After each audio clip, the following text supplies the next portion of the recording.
बिस्मिल्लाहिर्रहमानिर्रहीम। अस्सलाम वालेकुम गाइस, उम्मीद है सब खैरियत से होंगे। 9 नवंबर का दिन हमें अजीम शायर अल्लामा मोहम्मद इकबाल की याद दिलाता है। चलें आज अल्लामा इकबाल पे कुछ बातें करते हैं।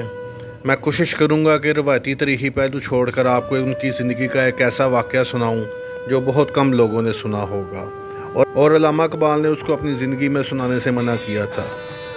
ये मैंने विज़िट किया था अल्लामा इकबाल के घर का, ये उस वक़्त की वीडियो है। मैं और मेरे दोस्तों ने हमने वहाँ पे विज़िट किया था। बहुत अच्छा लगा था उनका घर। मल्ला कश्मीरिया से गुज़र के हम गए थे।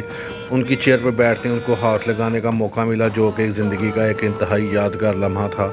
और उनकी पर्सनल चीज़ों को देखने का मौका मिला। उस कमरे को देखा जहाँ पर वो पैदा हुए थे। ये अल्लामा इकबाल का स्टडी रूम है, जहाँ पर बैठ कर ये उनकी चेयर है। तो ये उनके घर की तस्वीर है। मैं पीछे उनका वो कमरा देख सकते हैं जहाँ पे उनकी विलादत हुई थी। तो चलें आज आपको अल्लामा इकबाल की ज़िंदगी का एक ऐसा वाक़या सुनाते हैं जो उनके खिदमतगार अली मोहम्मद बख्श ने सुनाया था। अली मोहम्मद बख्श कहते हैं कि अल्लामा इकबाल एक दिन मेरी खिदमत से बहुत ज़्यादा खुश थे और उन्होंने कहा कि अली बख्श, आज जो भी तुम कहोगे मैं उसको कोशिश करूँगा पूरा करने की। तो अली बख्श ने कहा कि अल्लामा साहब, आप मुझे वो वाक़ये की तफसील बताएं जो उस दिन रात को पेश आया था और आपने उसको सुनाने से मना फरमा दिया था। तो अल्लामा इकबाल कहते हैं, अली बख्श, मैं तुम्हें वो वाक़ये की तफसील बता देता हूँ, लेकिन मेरी ज़िंदगी में तुमने किसी को नहीं बताना। हाँ, मेरी वफ़ात के बाद तुम जिसको चाहो बता सकते हो। तो अली बख्श कहते हैं कि एक दिन अल्लामा इकबाल रात को बड़े मुस्तरब नज़र आ रहे थे, कमरे में टहल रहे थे। कुछ देर बाद वो मैकडॉनल्ड रोड वाली कोठी के बाहर के गेट की तरफ गए और उन्होंने दरवाज़ा खोला। तो कहते हैं कि वहाँ पे एक बारिश बुज़ुर्ग सफ़ेद कपड़ों में मलबूस अंदर दाखिल हुए और अल्लामा इकबाल ने उनको ला कर कमरे में बिठा दिया और ख़ुद नीचे ज़मीन पर बैठ कर उनकी टांगें दबाने लगे। अली बख्श कहते हैं कि थोड़ी देर बाद अल्लामा इकबाल ने उनसे बुज़ुर्ग से पूछा कि आप क्या खाना पीना पसंद करेंगे। तो उन्होंने कहा कि अली बख्श को कहो जाके लस्सी ले आए, जग में जाए और लस्सी ले के आए। अल्लामा इकबाल ने अली बख्श को बुलाया और कहा जग ले जाओ और लस्सी ले आओ। अली बख्श हैरान परेशान हो गए कि रात के इस पहर वो लस्सी कहाँ से ले के आएंगे।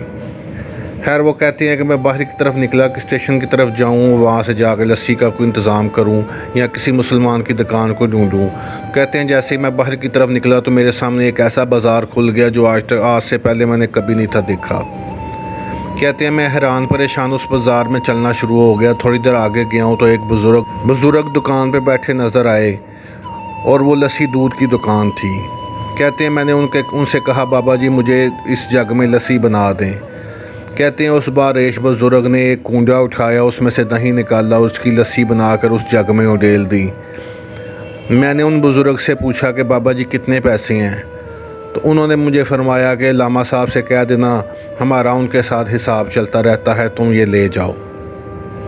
तो अली मोहम्मद कहते हैं मैं हैरान परेशान वो जग लेकर वापस घर पे आ गया।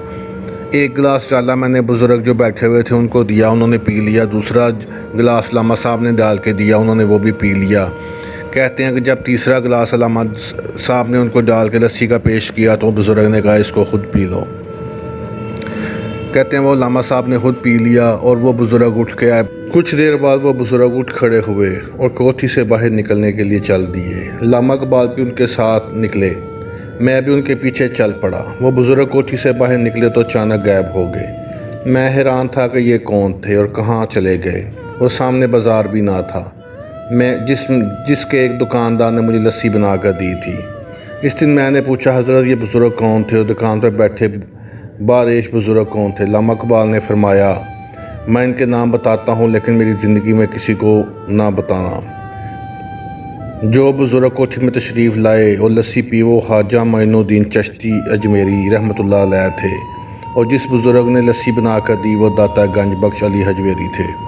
तो नाज़रीन, आप इस बात से बखूबी अंदाज़ा लगा सकते हैं कि जिनके यहाँ बुज़ुर्ग खुद चल कर आते थे और अपनी करामात पेश करते थे, वो किस अजीम बुलंद पाया के इंसान थे। खुद ही को कर बुलंद इतना कि हर तकदीर से पहले खुदा बंदे से खुद पूछे, बता तेरी रज़ा क्या है। कि मोहम्मद से वफ़ा तूने तो हम तेरे हैं, ये जहाँ चीज़ है क्या लोहो कलम तेरे हैं। इस सदी में तो क्या आने वाली कई सदियों में अल्लामा इकबाल के हम पाया शायर का मिलना मुश्किल ही नहीं नामुमकिन है। وہ اللہ تعالیٰ نے ان پہ اپنا ایک خصوصی کرم کیا ہوا تھا جو کہ بہت کم لوگوں پہ ہوتا ہے۔ محلہ کشمیریاں سیالکوٹ کو یہ اعزاز ہمیشہ رہے گا کہ انہوں نے کس عظیم ہستی کو پیدا کیا جو آج پورے برے صغیر اور پوری دنیا میں اپنا نام کا لوہا منواتی ہے۔ یہ چند باتیں میں نے آپ سے شیئر کرنی تھی۔ اگر آپ کو امید ہے پسند آئی ہیں تو اس کو لائک شیئر سبسکرائب کر دیجیے گا۔ اپنا بہت سا خیال رکھیے گا، مجھے بھی دعاؤں میں یاد رکھیے گا۔ آپ سے پھر ملاقات ہوگی۔ اللہ حافظ۔